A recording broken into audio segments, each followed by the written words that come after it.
Hi friends, Karthi Revathi சீரியலை பற்றி தான் நம்ம இந்த வீடியோக்குள்ளே நம்ம பார்க்க போகிறோம். வாங்க நம்ம வீடியோக்குள்ளே போகலாம்.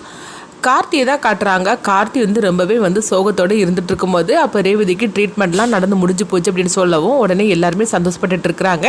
அப்போ கார்த்தி சாமியார் சொன்ன விஷயத்தை தான் நினச்சி பார்த்துட்டு இருக்கிறாங்க. என்னென்னு சொல்லி பார்த்தோம்னா, ரேவதிக்கு ட்ரீட்மெண்ட் முடிஞ்சாலும் ஆனால் ரேவதி என்னன்னாலும் அவளுக்கு நடக்கலாம், ஆனால் என்ன நடந்தாலும் சரி தான், நீ அவளை விட்டு போயிடக்கூடாது அப்படின்னு சொல்லியதை அவங்க கார்த்தி நினச்சி பார்த்துட்டு இருக்கவும், அப்போது ரேவதி எப்படி இருக்கிறா அப்படின்னு சொல்லி கேட்கும்போது அப்போ டாக்டர் சொல்கிறாங்க, அங்கே பாருங்கள், ரேவதிக்கு நாங்கள் ட்ரீட்மெண்ட் நாங்கள் கொடுத்து முடிச்சிட்டோம். ஆனால் ட்ரீட்மெண்ட் நடக்கும்போது தான் தெரிஞ்சுது அவளுக்கு நம்மளுக்கு ஞாபக சக்திக்காக வரும்ல மூல நரம்பு, அந்த நரம்புல அவளுக்கு பாதிப்பு ஏற்பட்டிருக்குது. இதனால் அவங்களுக்கு பழசெல்லாம் மறக்கக்கூடிய ரொம்பவே வாய்ப்பு இருக்குது அப்படின்னு சொல்லவும், இது கேட்டதுமே எல்லாரும் அதிர்ச்சி அடைகிறாங்க. அப்போ சாம்பிஸ்ரீ என்னங்க சொல்லிட்டு இருக்கிறீங்க அப்படிங்கும்போது, ஆமாங்க, அவங்க உயிர் பழிச்சதே பெரிய விஷயம். அப்படி இருக்கும்போது அவங்களுக்கு இந்த மாதிரிக்கு ஒரு பிரச்சனை இருக்குது. அதனால் அவங்க கண் முழிச்சு பேச ஆரம்பிச்சதுக்கு அப்புறமா தான் எல்லா விஷயமும் தெரிய வரும். அதனால அவங்களுக்கு என்ன நடந்தாலும் சரி தான், நீங்கள் எல்லாத்தையும் அதை தாங்கிக்கிடணும். அது மட்டும் இல்லாமல் அவங்கக்கிட்ட நீங்கள் ரொம்பவே எமோஷ்னலாக நீங்கள் பேசக்கூடாது, அது அவங்க உயிருக்கே ஆபத்தாயிரும் அப்படின்னு சொல்லவும், இது கிட்டதுமே எல்லாருமே அதிர்ச்சியோடு இருக்கிறாங்க. அப்போ ராஜராஜன்னு சொல்கிறாங்க,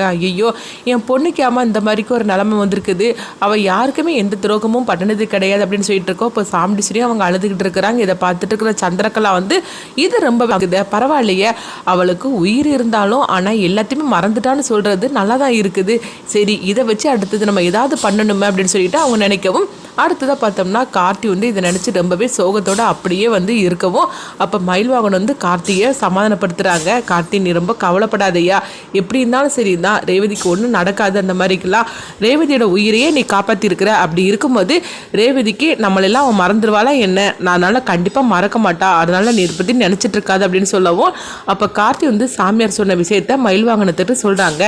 மயில்வாகனம் என்னப்பா சொல்லிட்டு இருக்கிற அப்படின்னு கேட்கும்போது, ஆமாம், இப்போ நான் அதே சாமியாரப்பே நான் பார்க்க போனேன் அப்படின்னு சொல்லிட்டு கார்த்தி நடந்த விஷயத்த சொல்லிட்டு இருக்கிறாங்க. ரேவதி உயிர் பழிச்சிருவா, ஆனால் அதுக்கப்புறவு என்னன்னாலும் நடக்கும், ஆனால் எதனாலும் நீ தாங்கிக்கிட்டு அவ கூடயே நீ இருக்கணும் அப்படின்னு கார்த்திட்ட அவங்க சாமியார் சொன்ன விஷயத்த மயில்வாகனத்துட்டு சொல்லவும், இதை கிட்டதுமே மயில்வாகனம் பதட்டம் அடைகிறாங்க. ஐயோ, என்னது, சாமியார் இந்த மாதிரிக்கெல்லாம் சொல்லியிருக்கிறாரு, ஏற்கனவே அவர் சொன்னது நடந்து போச்சுது, இப்போ என்னன்னா ரேவதி உயிர் பழிச்சிருவா, ஆனால் கண் முழிச்சதுக்கு அப்புறமா என்னன்னாலும் நடக்கும்னு சொல்லியிருக்கிறாரு. ஐயோ, அடுத்தது என்ன நடக்க போது தெரியல அப்படின்னு சொல்லிட்டு மயில்வாகனமும் ரொம்பவே பதட்டத்தோடு இருந்துட்டு இருக்கவும், அடுத்தது பார்த்தோம்னா அவங்க ரேவதி கண் முழிச்சிட்டாங்க, நீங்கள் போய் பார்க்க போங்க, அவங்க டிஸ்டர்ப் பண்ணாதீங்க அப்படின்னு சொல்லவும், அடுத்தது எல்லாருமே பார்க்கறதுக்காக வராங்க. ஆனால் கார்த்தி மட்டும் ஒரு வித பதட்டத்தோடு இருந்துட்டு இருக்கிறாங்க. ரேவதி கண் முழிச்சிட்டா, ஆனால் அவன் எந்த மாதிரிக்கு ரியாக்ட் பண்ணுவாளோ தெரியல அப்படின்னு சொல்லிட்டு கார்த்தி அப்படி பதட்டத்தோடு இருக்கவும், இப்போ எல்லாருமே ரேவதியை பார்க்கறதுக்காக போகிறாங்க. அப்போ ரேவதி, நீ எப்படி இருக்கிற ரேவதி அப்படின்னு சாம்பிஸ்ரீ, அவங்க ரோஹிணி, ராஜராஜன் எல்லாருமே கேட்டுட்டு இருக்கவும், ஆனால் ரேவதி எதுவுமே பேசாமல் அப்படியே எல்லாரையும் சுற்றி சுற்றி திருன்னு பார்த்துட்டு இருக்கவும், உடனே சந்திரகலா ஆஹா, இவளுக்கு பழசெல்லாம் மறந்து போச்சுது போலுக்க, அதனால தான் யாரையும் தெரியல போலுக்கு திருன்னு முடிச்சிட்டு இருக்கிறா. இதே மாதிரிக்கு அந்த டிரைவர் பையனையும் பார்த்துட்டு அவளுக்கு தெரியலன்னா ரொம்பவே சந்தோஷமாயிரும். இதை வச்சு அவங்க ரெண்டு பேரையும் நம்ம பிரிச்சிடலாம். இப்போ என்ன நடக்க போதோ தெரியல. ஏன்னா அப்பெல்லாம் கண்ணை திறந்துட்டு இருக்கும்போது கண்ணை மூட்டுறதுக்காக எல்லாருமே இப்போ பேசுனாங்க. ஆனால் டிரைவர் பையன் பேசுனதுக்கு அப்புறமா தான் அவள் கண்ணை மூடிக்கிட்டா. அதனால இப்போ அவனை பார்த்தது இவளுக்கு பழசெல்லாம் ஞாபகத்தில் வந்துடக்கூடாது அப்படின்னு சொல்லிக்கிட்டு சந்திரகலா ரொம்பவே பதட்டத்தோடு இருக்கும்போது அப்போ கார்த்தி வராங்க.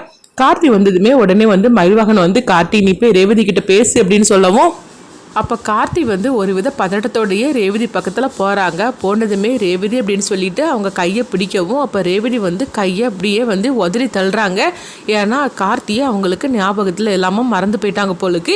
இதனால் பார்த்தோம்னா எல்லாருமே மாறிடுறாங்க. அப்போ உடனே ராஜராஜன் சொல்கிறாங்க, ரேவதி, உன் புருஷன் கார்த்திமா, கார்த்தினா உனக்கு உயிராச்சே அப்படின்னு சொல்லிட்டு இருக்கவும், உடனே ரேவதி, இவர் யார் அப்படின்னு சொல்லி கேட்டுட்டு இருக்கவும், இப்படி சொன்னதுமே கார்த்திக்கு தூக்கி வாரி போடுது.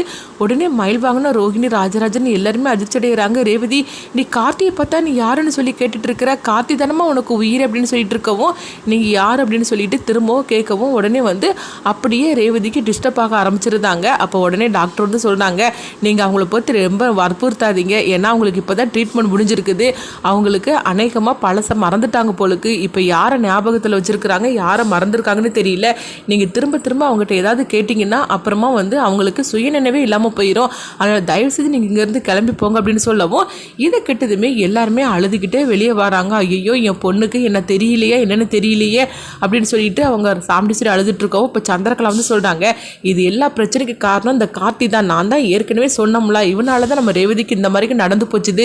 இவன் மட்டும் சாமியார் சொன்ன விஷயத்த சொல்லியிருந்தானா கண்டிப்பாக வந்து நம்ம ரேவதியை நம்ம அப்படி தனியாக விட்டுருக்கவே மாட்டோம், காப்பாற்றிருப்போம். ஆனால் இவனால தான் இன்னைக்கு இவ்வளோ பிரச்சனை அப்படிங்கவும் அப்போ வந்து கார்த்தி வந்து பழைய மாதிரிக்கும் வந்து சந்திரகலாவை திட்டுறதுக்காக வரும்போது சும்மா சும்மா என்னை திட்டிகிட்டு இருக்காது என்ன, நான் சொல்கிறதுல என்ன இருக்குது, நான் சொன்னது உண்மை தானே பாரு, இன்னைக்கு ரேவதிக்கு நம்மளை யாருன்னே தெரியல, இந்த மாதிரிக்கு ஒரு நிலைமையில கொண்டுட்டு வந்தது நீ தான் இதுக்கு காரணம் அப்படின்னு சொல்லிக்கிட்டு சந்திரகலாவுக்கும் கார்த்திக்கு வாக்குவாதம் ஏற்படவோ இப்போ ராஜராஜன் வந்து சந்திரகலா போட்டு பலார்னு ஒரு அறை விட்டுருந்தாங்க.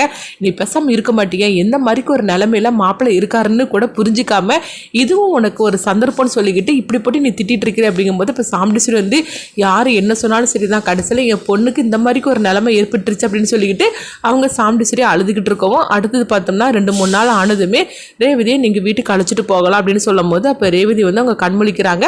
அப்போ வந்து அவங்க ரேவதி பக்கத்தில் கார்த்தியும் சாம்பிடிஸ்வரியும் இருக்கவும் ஆனால் ரேவதி வந்து கார்த்தியை கண்டுக்காம அவங்க சாம்பிடிஸ்வரி பக்கமே வந்து அம்மா அப்படின்னு சொல்லிட்டு கூப்பிடும் போது உடனே சாம்பிடிஸ்வரி வந்து அப்போ என் பொண்ணுக்கு என்ன வந்து ஞாபகம் இருக்குது அப்படின்னு சொல்லிக்கிட்டு அவங்க நினைக்கவும் வாமா ரேவதி அப்படின்னு சொல்லிக்கிட்டு அவங்க ரேவதியை அவங்க அழைச்சிட்டு போகிறாங்க.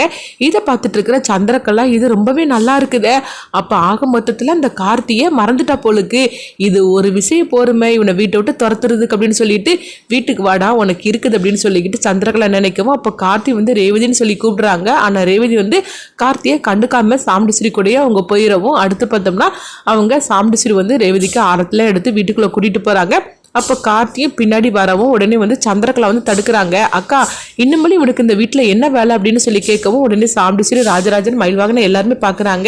என்ன சந்திரா சொல்லிட்டு இருக்கிற அப்படிங்கும்போது ஆமாம் ரேவதிக்காக தான் இவன் இந்த வீட்டுக்குள்ளே இருந்தான், இப்போ தான் ரேவதிக்கு இவனை யாருன்னே தெரியலையே, அதுக்கப்புறம் இவனுக்கு இந்த வீட்டில் என்ன வேலை, இவன் இந்த வீட்டை விட்டு நீ போக சொல்லியிருக்கா அப்படிங்கவும் இப்போ சாம்பிடிஸ்வரியும் ஆமாம் சந்திரா சொல்கிறது கரெக்டு தான் அப்படிங்கும்போது இப்போ ராஜராஜனும் மயில்வாகனமும் ரோஹிணி சொல்கிறாங்க, இன்னும் அப்படி பேசிகிட்டு இருக்கிறீங்க, நீங்கள் ரேவதி இப்போ வேணால் மறந்துருக்கலாம், ஆனால் கார்த்தியால தான் இன்னைக்கு ரேவதி உயிரோட இருக்கிறா, அதை நீங்க மறந்துட்டீங்களா என்ன அப்படின்னு சொல்லி கேட்டுட்டு இருக்கோம். அப்ப சந்திரகலா வந்து என்னடி நினைச்சுக்கிட்டு இருக்கிற, ரேவதிக்கு இந்த மாதிரிக்கு ஒரு நிலைமைக்கு காரணமே இவன் தான், இவன் மட்டும் வந்து சாமியார் சொன்ன விஷயத்த நம்ம கிட்ட முன்கூட்டியே சொல்லியிருந்தானா ரேவதிக்கு இப்படி ஒரு பிரச்சனையே வந்திருக்காது, ஆக மொத்தத்துல ரேவதியோட நிலைமைக்கு காரணமே இந்த கார்த்தி தான், இவனை பையன் நீ வந்து வீட்டுக்குள்ள நீ இருக்க சொல்ற அப்படிங்கும் போது இப்ப ராஜராஜ் சொல்றாங்க, எங்க பார் சந்திரா தேவையில்லாம நீ பேசிட்டு இருக்காதா, உனக்கு எத்தனை தடவை எங்கிட்ட அடி வாங்கினாலும் உனக்கு புத்தியே வரப்போறது கிடையாதா, எதுக்காக இப்ப மாப்பிளை போட்டு இந்த மாதிரிக்கு நீ வீட்டை விட்டு போக சொல்ற, அவருக்கு ரேவதி கிட்ட எல்லா உரிமையும் இருக்குது, உண்மையை சொல்ல போனா ரேவதி இன்னைக்கு உயிரோட இருக்கிறான்னா அதுக்கு மாப்பிள்ளை தான் காரணம், கூடிய சீக்கிரத்திலேயே ரேவதிக்கு கார்த்தி பத்தி ஞாபகம் வரதான் போகுது, அப்படி மட்டும் வந்துச்சுன்னா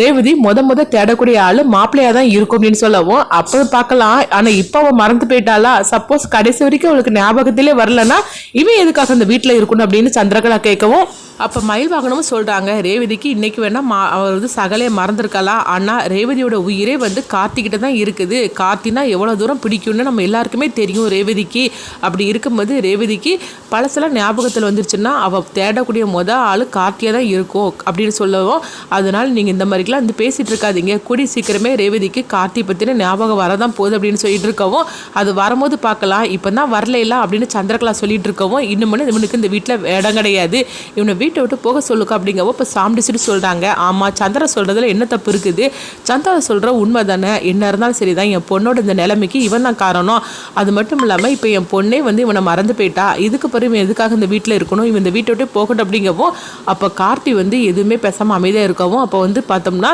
மயில்வாகனை வந்து சொல்கிறாங்க, என்ன கார்த்தி இவங்க இப்படி தான் பேசிகிட்டு இருக்கிறாங்க, நீ அமைதியாக இருக்கிற அப்படிங்கும்போது அப்போ வந்து ஒரு கட்டத்தில் பார்த்தோம்னா கார்த்தி ஆவேசத்தோட பேச ஆரம்பிக்கிறாங்க, என் பொண்டாட்டி எந்த வீட்டில் இருக்கிறாளோ அந்த இடம் தான் எனக்கும் சொந்தமானது, நீங்கள் இப்படிலாம் சொன்ன உடனே நான் அந்த வீட்டை விட்டு போயிடுவேன்னு சொல்லி நினச்சிங்களா, கண்டிப்பாக என் பொண்டாட்டி விட்டு நான் போக மாட்டேன் அப்படின்னு வந்து சொல்லவும், ஏன்னா சாமியார் வந்து ரேவதிக்கு இப்படி தான் பிரச்சனையே ஆரம்பிக்குது, அதனால என்ன பிரச்சனை வந்தாலும் ரேவதி விட்டு நீ போயிடக்கூடாதுப்பா அப்படின்னு கார்த்திகிட்ட அவங்க சாமியார் சொன்ன விஷயத்த தான் வந்து கார்த்தி வந்து நினச்சி பார்க்குறாங்க, நம்ம மட்டும் இந்த வீட்டை விட்டு போயிட்டோம்னா கண்டிப்பாக இந்த சந்திரகலாவால் ரேவதியோட உயிருக்கு ஆபத்து வரும் அப்படின்னு சொல்லிட்டு கார்த்திக்கு தெரியுது, அதனால கார்த்தி வந்து சொல்கிறாங்க, யார் என்ன சொன்னாலும் சரி தான் என் பொண்டாட்டி விட்டுட்டு நான் போயிட மாட்டேன், அது மட்டும் இல்லாமல் ரேவதிக்கு கண்டிப்பாக வந்து பழசெல்லாம் ஞாபகத்தில் வரதான் போகுது, அதனால நான் இங்கே இருக்க தான் செய்வேன், என் பொண்டாட்டியை விட்டு நான் போக மாட்டேன், அப்படியே என்னை போக சொன்னீங்கன்னா ரேவதியை நான் என் கூடயே நான் அழைச்சிட்டு போயிடுறது அப்படின்னு சொல்லவும் இது கிட்ட இதுமே சாம்பிடிஸ்வரி சந்திரகலாவும் அதிர்ச்சியோட இருக்கிறாங்க. அடுத்து பார்த்தோம்னா ராஜராஜனும் மயில் வாங்கணும் ரோஹிணி. ஆமா, கார்த்தி சொன்னதுதான் கரெக்ட். கார்த்திக் இந்த வீட்டுல இருக்கிறதுக்கு எல்லா உரிமையும் இருக்குது. ஏன்னா இன்னுமே கூட அவங்க கார்த்தி ரேவதி புருஷ மண்டாட்டி தான். அப்படி இருக்கும்போது கார்த்தி இந்த வீட்டுல தான் இருப்பாங்க அப்படின்னு அவங்களும் கார்த்திக்கு சப்போர்ட்டா பேசிட்டு இருக்கிறாங்க. ரேவதிக்கு கார்த்தி பத்தின பழசெல்லாம் ஞாபகத்துல வருமா? இன்னொரு பக்கம் பார்த்தோம்னா சந்திரகலா இதுதான் நம்மளுக்கு கிடைச்ச சரியான சந்தர்ப்பம், ரேவதியோட கதையை முடிச்சிட வேண்டியதா அப்படின்னு சொல்லிட்டு அவங்க ஒரு பக்கம் திட்டம் போட்டுட்டு இருக்கிறாங்க. அடுத்தடுத்து இதெல்லாம் நடக்க போகுது அப்படிங்கறத நம்ம வெயிட் பண்ணி பார்க்கலாம்.